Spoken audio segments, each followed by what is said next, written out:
명절 연휴 기간임에도 불구하고 오늘 예배 자리를 지키신 여러분들을 주님의 이름으로 환영합니다. 얼마 남지 않은 휴일의 시간들이지만 주님 안에서 마지막까지 평안하시길 바라고, 또 오늘 예배할 때 주님께서 깨닫게 하시는 은혜가 있어서 또 우리의 믿음이 더더욱 분명한 구원의 확신 가운데 거할 수 있게 되기를 주님의 이름으로 소망합니다. 우리는 지난주에 내적 부르심과 거듭남에 대해서 함께 살펴보았습니다. 하나님께서 거듭나게 하신 우리의 심령 가운데 성령님은 죄를 깨닫게 하십니다.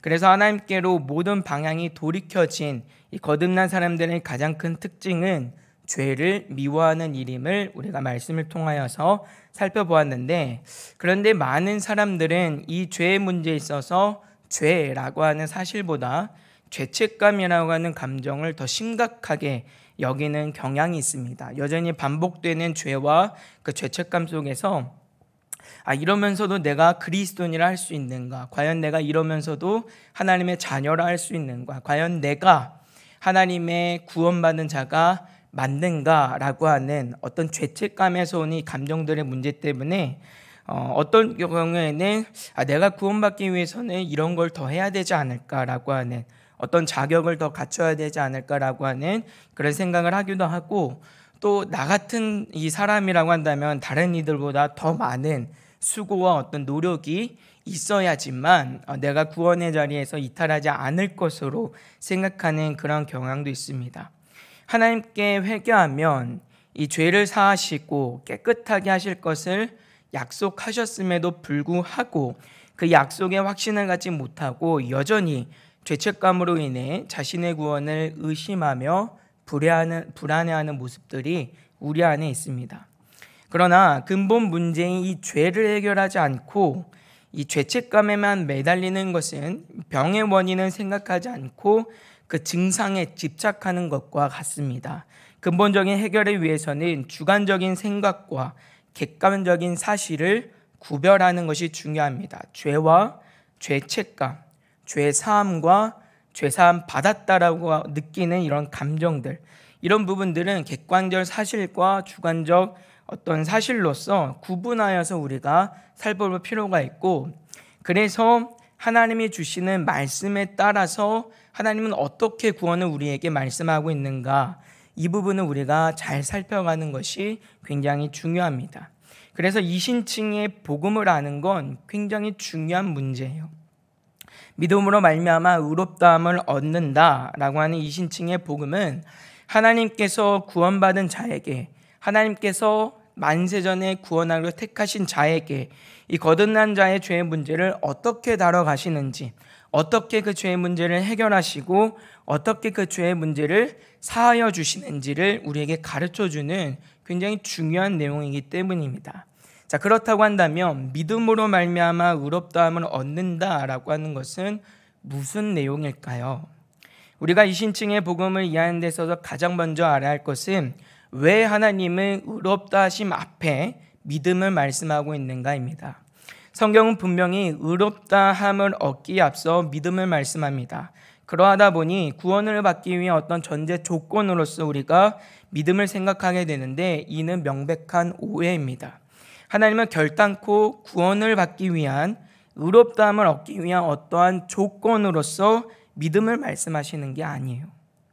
하나님께서는 만세전에 이미 구원하실 자들을 정하셨고, 하나님의 때에 하나님의 방법으로 가장 적절하게, 가장 확실하고 유효하게 구원받은 자들을 부르십니다. 이 선택에는 우리의 믿음이나 어떤 열심, 그 어떤 것도 근거가 되지 못해요. 오로지 성삼위 하나님의 그 측량할 수 없는 지혜에 따른 의논과 결정, 그리고 하나님의 한량없는 사랑만이 근거이고 이유가 됩니다. 죄사함, 구원에 있어서는 믿음이 됐든 순종이 됐든 그것이 아무리 가치 있고 중요한 일이라고 하더라도 근거가 되지 못한다는 말이에요. 그 어떤 것도 하나님 앞에 공로로서 인정되지 못합니다. 따라서 하나님께서 우리에게 믿음을 말씀하실 때는 구원을 받기 위한 어떤 또 다른 전제 조건으로서 이 믿음을 말씀하고 있는 게 아니라고 하는 것을 우리는 분명히 기억할 필요가 있어요. 하나님이 이 믿음을 말씀하시는 이유는 우리가 받은 구속의 은혜가 전적인 하나님의 사랑과 은혜로서 오직 예수 그리스도의 공로로서 되는 이름을 우리가 인정하고 시인하라는 말씀입니다. 그래서 오늘 본문에서 바울 사도는 우리가 율법을 다 지킬 수 없음과 그렇기 때문에 우리에게 믿음이 필요하다라고 하는 사실들을 증언하고 있어요. 먼저 20절의 말씀에 그러므로 율법의 행위로 그의 앞에 의롭다 하심을 얻을 육체가 없나니 율법으로는 죄를 깨달음이니라 말씀합니다. 바울 사도는 하나님의 율법을 통해서 죄를 깨달을 수 있다라고 소개합니다. 왜냐하면 오직 하나님만이 절대적인 선이시기 때문에 그분의 말씀은 분명한 선과 악의 기준이 되고 무엇이 죄인지 무엇이 악인지 우리에게 가르쳐주기 때문이요. 하나님의 율법은 그래서 우리가 단순히 지켜야만 하는 어떤 하나의 계명이라던가 어떤 의무나 명령이나 또는 도덕적 윤리적 실천 방향이 아니라 하나님께서 우리에게 요구하시는 하나님의 그 완전한 의가 무엇인지를 우리에게 가르쳐주는 게 율법입니다. 그러니까 다시 말하면 오늘 하나님께서 내게 원하시는, 내가 실천해야 되는, 하나님께서 만족해 하시는 그 분명한 의, 선이 무엇인지를 우리에게 드러내주고 가르쳐주는 게 율법이라고 하는 거예요. 근데 문제는 누구도 이 율법을 통해서는 하나님이 우리에게 요구하시는 그 완전한 의를 만족시켜 드릴 수 없다는 점입니다. 오늘 본문에서는 죄를 이제 어떤 단어로 사용을 하고 있냐면 헬라어로 하마르티아라고 하는 단어가 사용이 돼요. 이 단어는 관역을 벗어나다라고 하는 뜻입니다. 이 말은 본래 궁술에서 사용되는 말인데 이 사소가 관역 중심을 맞추지 못해서 완벽한 점수를 받지 못했을 때 이 단어를 사용을 해요. 그래서 이런 관점에서 죄가 무엇인가, 성경이 어떻게 죄에 대해서 말씀하고 있는가 이제 보면 하나님의 율법이 요구하시는 그 완전하신 의, 그 기준에 이르지 못하거나, 그러니까 조금이라도 부족하거나 그 의와 맞지 않으면 다 죄라는 말이에요. 그래서 우리가 율법의 다른 모든 조항들을 지켰다 할지라도 한 가지의 조항이라도 어기면 다른 조항을 지키지 않은 것과 똑같은 거예요. 그 또한 결국 죄일 뿐이에요.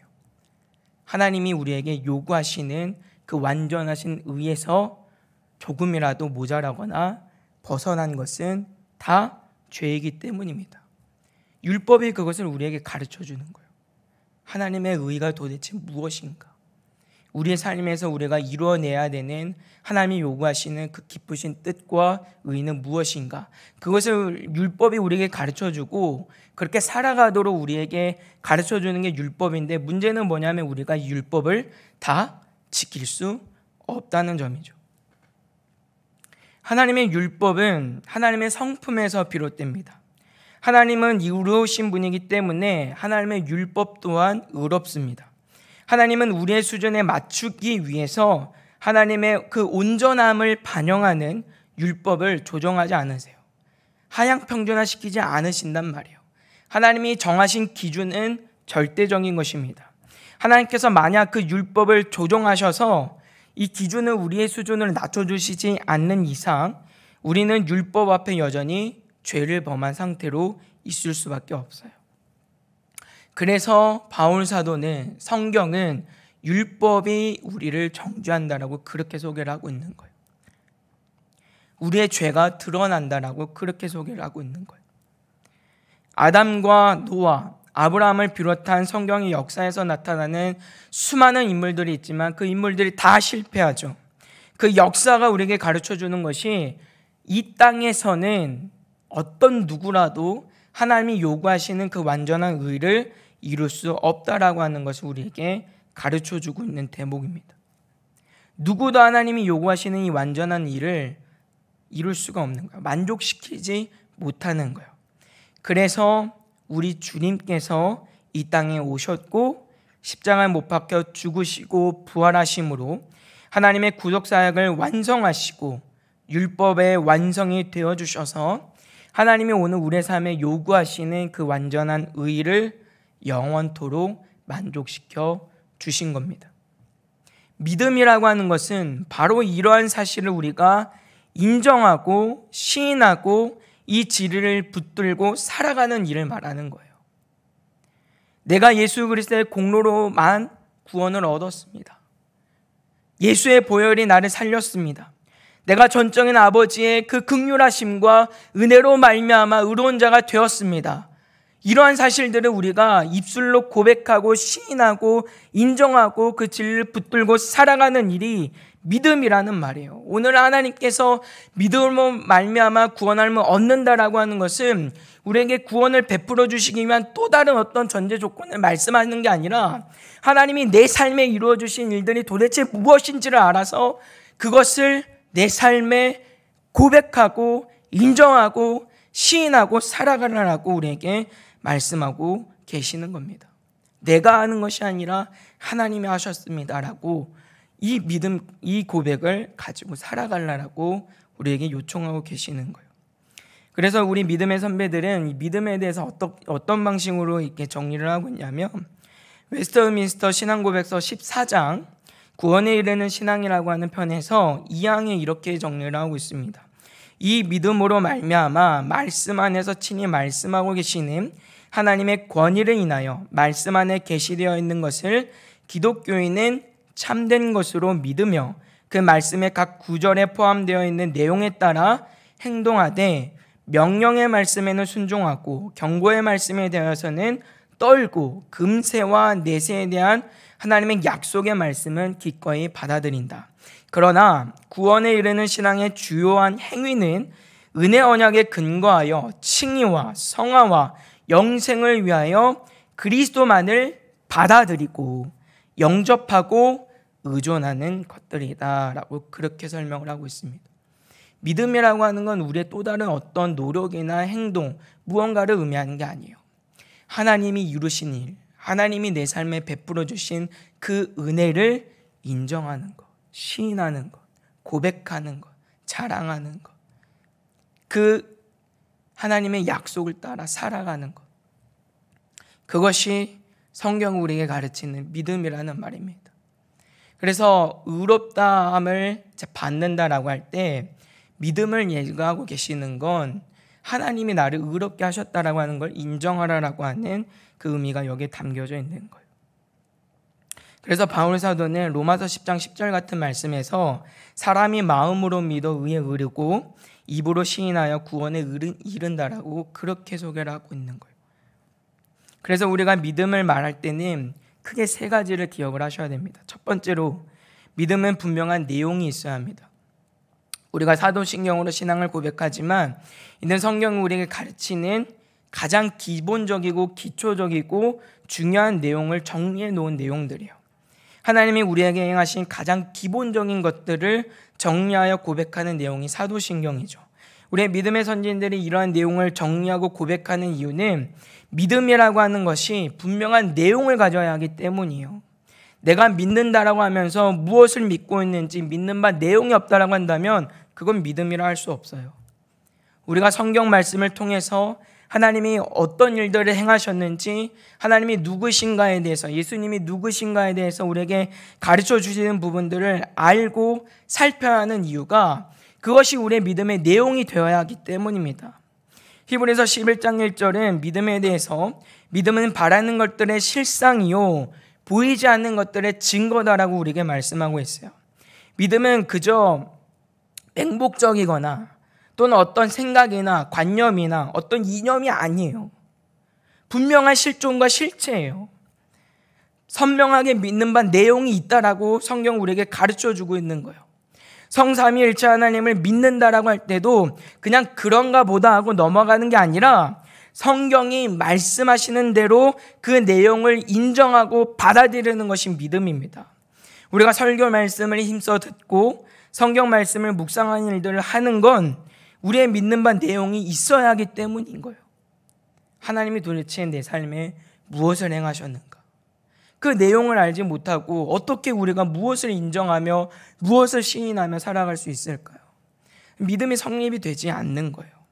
그래서 에베소서 4장 13절 같은 말씀에서도 그리스도의 장성한 분량에까지 우리 잘 아는 우리의 믿음에 대해서 이렇게 소개하죠. 우리가 다 하나님의 아들을 믿는 것과 아는 일에 하나가 되어 온전한 사람을 이루어 그리스도의 장성한 분량이 충만한 데까지 이르리니. 아멘.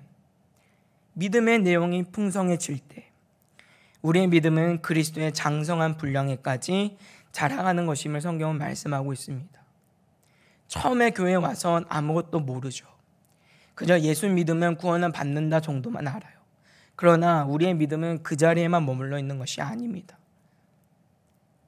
그 속에 담겨져 있는 하나님의 사랑이 무엇인지 알고, 죄사함의 은혜가 무엇인지 알고, 예수님이 누구신지 알고, 하나님이 누구신지를 알아가는 거예요.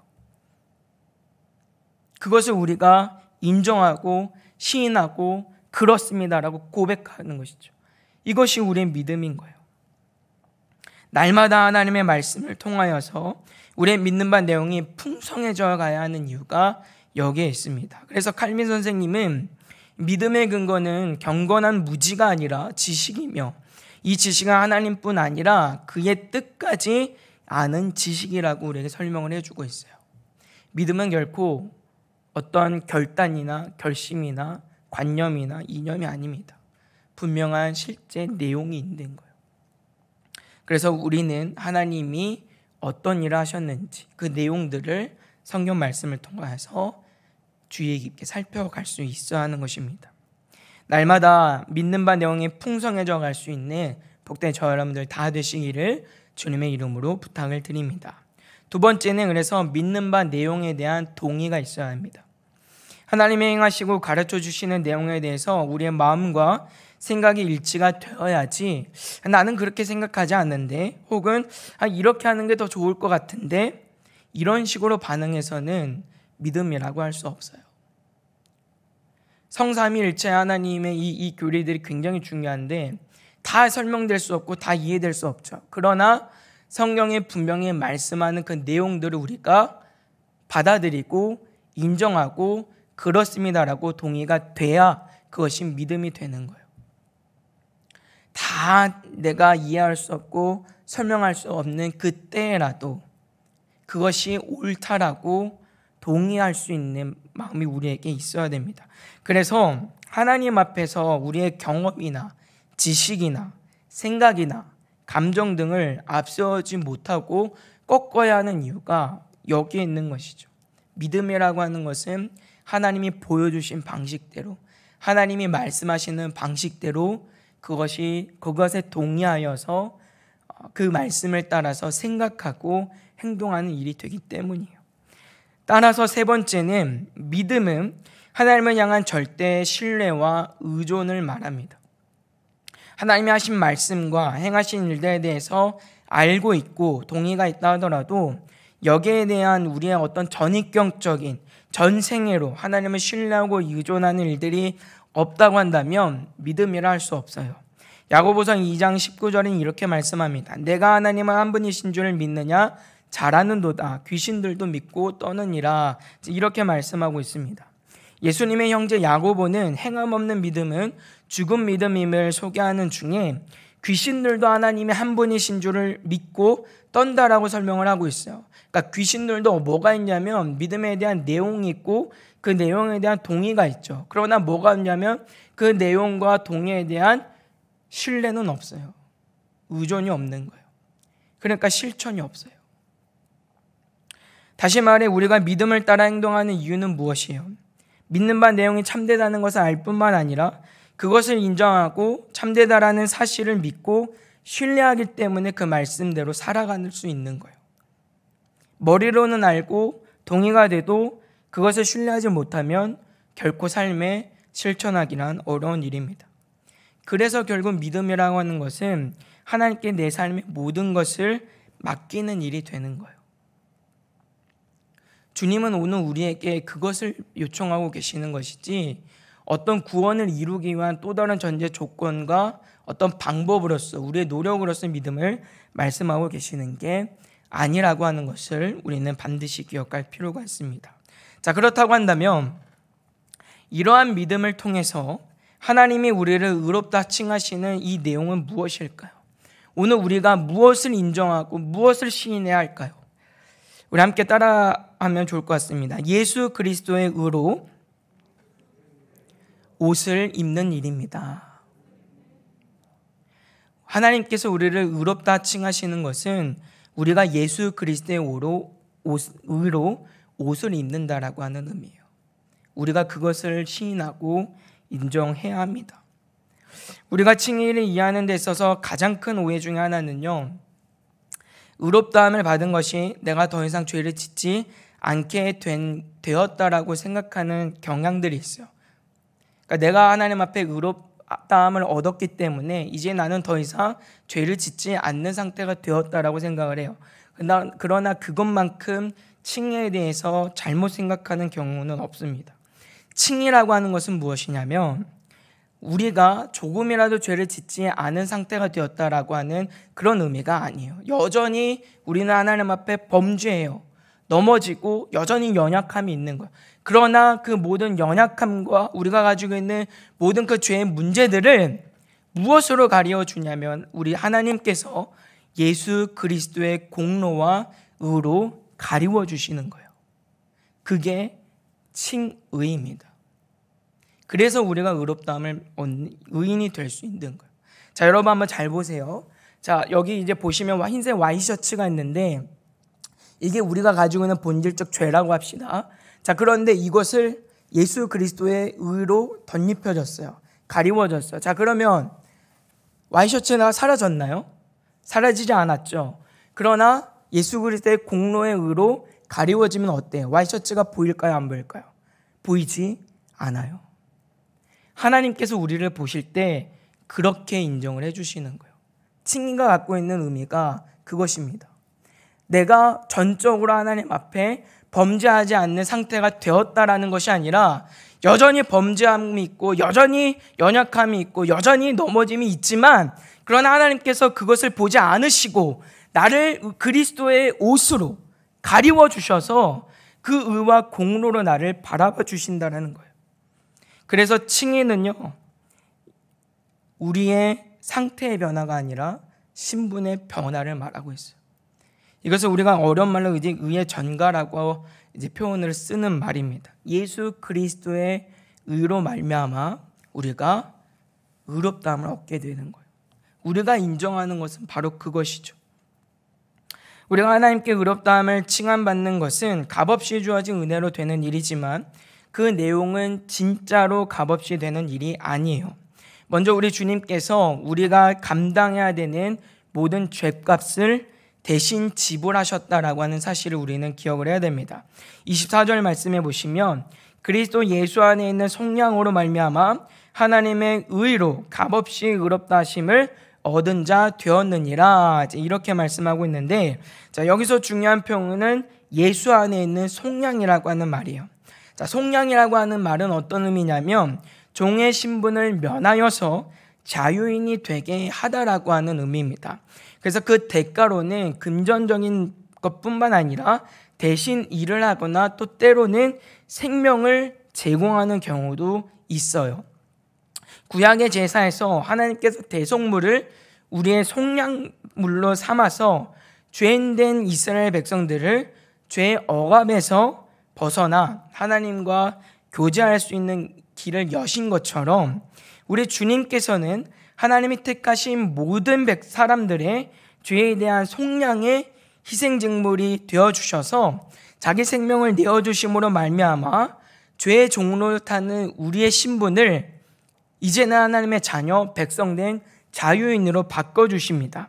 자, 그래서 25절에서는 이 예수를 하나님이 그의 피로써 믿음으로 말미암는 화목제물로 세우셨다, 이렇게 말씀을 하고 있어요. 근데 여기서 우리가 중요하게 생각해야 될 것이 무엇이냐면 예수께서 우리의 모든 죄에 대한 책임을 대신 지셨다라고 하는 말은 결국 어떤 의미냐면 우리가 처음에 생각했던 것처럼 하나님께서 우리에게 요구하시는 완전한 그 의의를 조금의 빈틈도 없이 완전하게 그리고 영원히 이루셨다라고 하는 의미가 여기에 담겨져 있습니다. 하나님의 의를 완전히 우리 주님께서 만족시키셨다는 말이에요. 우리가 이 사실을 믿음으로 인정하고 고백해야 합니다. 우리가 어떻게 죄사함을 받고 하나님 앞에 자녀의 신분을 얻고 하나님의 의인으로 칭함을 받을 수 있는가? 우리 예수 그리스도께서 우리를 대신하여 하나님이 요구하시는 그 완전한 의의를 만족시켰기 때문이라는 말이에요. 그래서 성경은 우리 주님께서 율법의 완성이시다 그렇게 말씀하고 있고, 그렇기 때문에 우리가 더 이상 구약의 제사법과 모든 율례와 법규에서 자유할 수 있는 거예요. 이미 예수 안에 하나님께서 우리를 보실 때 율법을 통해서 요구하시는 그 모든 의를 다 이룬 것처럼 인정해 주시기 때문에 더 이상 제사법이, 더 이상 구약에서 말씀하고 있는 모든 율례와 법규들이 우리를 제한하지 못하는 거예요. 그것이 필요 없다라는 말이 아니에요. 그런 행위들이 더 이상 우리에게 중요하지 않다는 의미가 아니에요. 그 의미와 내용들은 예수 그리스도 안에 담겨져 있기 때문에 살펴야죠. 알아가야죠. 그러나 그런 행위들이 더 이상 우리에게는 중요한 문제가 되지 않아요. 내가 오늘 제사 드리지 않아도, 내가 오늘 하나님이 말씀하신 모든 규례와 법규들을 하나하나 일일이 지키지 않아도 이미 하나님께서 우리를 보실 때 어떻게 인정을 해주시느냐? 예수님이 다 이루신 그 율법, 그 다 이루신 의로 우리를 봐주시기 때문에 나도 하나님의 율법을 다 지킨 자처럼 인정을 해주시는 거예요. 이것이 칭의입니다. 그래서 믿음으로 말미암는 의가 굉장히 우리에게 중요한 문제가 되는 거예요. 그래서 구약이 그냥 우리에게 필요가 없다 이렇게 말하는 게 아니에요. 이미 예수님께서 완성하신 그 의로 나를 덧입히셨기 때문에 하나님이 나를 보실 때 이미 그 율법을 다 지킨 자로 바라봐 주시기 때문에, 인정해 주시기 때문에 더 이상 율법의 제사법과 규례와 법도가 우리를 주장하지 않는다는 말입니다. 그래서 우리 안에 여전히 옛 본성과 죄악의 문제들이 있고 여전히 반복해서 범죄하는 일들이 있지만, 그럼에도 불구하고 우리가 하나님의 백성됨, 자녀됨에서 결코 이탈하지 않을 수 있는 유일한 위로와 소망이 칭의라고 하는 거예요. 웨스터민스터 신앙고백서 11장 칭의에서 1항과 3항은 이렇게 정리하고 있는데, 먼저 1항입니다. 하나님께서는 유효하게 부르신 자들을 또한 값없이 의롭다고 칭하신다. 이 칭의는 의를 그들에게 주입해 줌으로써가 아니라 그들의 죄들을 용서해 주시고 그들의 인격을 의로운 것으로 어떻게 해요? 간주하여 용납해 주심으로써 되는 것이다. 또한 그들 안에서 이루어진 어떤 것이나 또는 그들에 의해서 되어진 어떤 것 때문이 아니라 오직 그리스도 때문이며 믿음 자체, 믿는 행위 또는 어떤 다른 복음적인 순종을 그들의 의로 돌림으로써가 아니라 그리스도의 순종과 속량을 그들에게 돌림으로써 부르심을 입은 그들은 그리스도와 그의 의를 믿음으로 받아들이고 의존할 때 의롭다함을 받는 것이다. 그 믿음은 그들 자신에게서 나온 것이 아니고 그것은 하나님이 주시는 선물이다. 3항은 또 이렇게 정리합니다.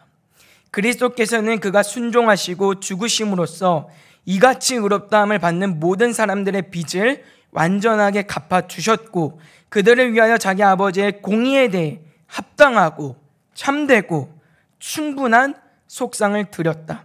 그렇지만 그들을 위하여 그리스도께서 아버지로 말미암아 보냄을 받으셨고 그들 대신으로 그의 순종과 속상이 받아들여졌으며 또한 이 모든 것이 그들 안에 있는 어떤 것 때문이 아니라 값없이 되어진 것이기 때문에 그들의 칭의는 오직 값없는 은혜로 되어진 것이다. 이로써 하나님의 엄정한 공의와 그의 풍성한 은혜가 죄인들을 의롭다 하시는 가운데서 나타나도록 하셨다.